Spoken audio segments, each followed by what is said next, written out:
Nasagip ang isang sugatang rhesus dolphin sa General Luna, Quezon. Ang detalye sa report ni Paul Hernandez ng GMA Regional TV, Balitang Southern Tagalog.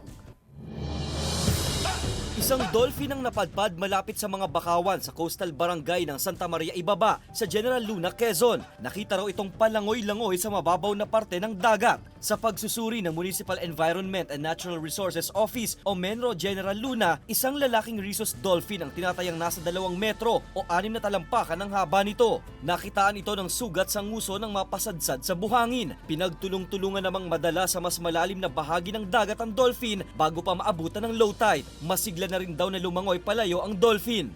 Sumunod sa pagkain, malilito pa ng ipon, yun po yung kanya sinusundan. Samantala sa Cebu City, game na ibinida ng mga exotic pet keepers ang kanilang kakaibang mga alaga tulad ng Savannah Monitor Lizard, Corn Snake, Baby Crocodile, Burmese Python, Ball Python at Bearded Dragon. Ayon sa grupo, bahagi ng kanilang awareness advocacy ang pagtuturo sa publiko sa mga dapat gawin lalo na kung makakakita ng mga ilang na hayop. Iginiit din ng grupo na importanteng maging responsableng pet owner at kailangang magkaroon ng kaukulang pahintulot mula sa DENR kung nais mag-alaga ng mga exotic animals. In Cebu, wala man tay usa ka organization nga nag-promote ani nga mga klase nga mga hayop pa as a pets.